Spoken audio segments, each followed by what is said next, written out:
Alright lads and lasses, gather round. It's your mate from Pundit Habibi, here to spill the tea hotter than a cup of PG tips. David Coote, the ref who's been in the headlines more than BR controversies lately, has somehow managed to drag football's good name through the mud, yet again. And let me tell you, this story has more layers than a Greg's steak bake. Alright, so apparently, Coote's been having a bit of banter with a mate about handing out yellow cards. A cheeky joke, was it? A bit of fun? Well, let me tell you, mate, if you're a referee, that kind of banter is like juggling fire. You just don't do it. Coote allegedly texted his pal about giving a Leeds player, Ejan Alioski, a yellow card in a championship match back in 2019. And guess what? Alioski got booked within 18 minutes. Now, Coote's saying it's all coincidence, but come on, how are we supposed to swallow that? When the evidence is dodgier than Spurs' defence, the FA's calling it very serious, and rightly so. They've got to investigate this properly, because if there's even a sniff of corruption in the game, it's got to be rooted out like weeds on a dodgy Sunday league pitch. Oh, but it doesn't stop there with Coote, does it? This is the bloke who's been filmed snorting white powder at the Euros, sniffing away like he's a contestant on Bake Off with a powdered donut. And then there's the footage of him mouthing off about Klopp, calling him a German C-word. I mean, I get Klopp isn't everyone's cup of tea.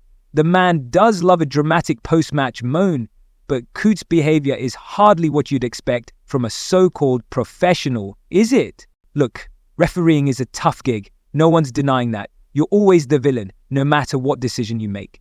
But when you're a ref, integrity is non-negotiable. You've got the power to sway matches, even careers, with a single decision. And this bloke's out here joking about yellow cards and sending text messages that at best are ill-judged. Now, Coote claims he's always refed with integrity and that his personal life hasn't affected his decisions on the pitch. Fair play, mate, but perception is reality in football. If the fans don't trust the refs, the whole system crumbles. And after this, who's going to take Coote seriously again? Let's talk about the elephant in the room. The PMs of Hell, the organisation that oversees refs in England. They've been suspiciously quiet about this whole mess. Sure, they've suspended Coote and launched their investigations. But where's the transparency?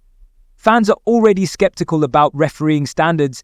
Add allegations like this, and you've got a recipe for chaos. And don't even get me started on the broad issue of betting and football. It's a slippery slope, isn't it? We're all for a cheeky accumulator on the weekend, but when there's even a hint that refs might be involved in anything dodgy, it's a red card situation. So, what happens next?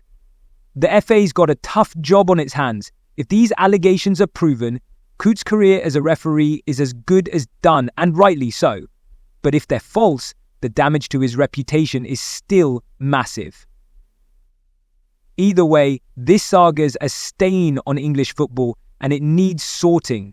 For now, let's all hope this serves as a wake-up call for the PGMOL and the FA. We need accountability, transparency, and a standard of behaviour from referees that's as high as Harry Kane's penalty kicks.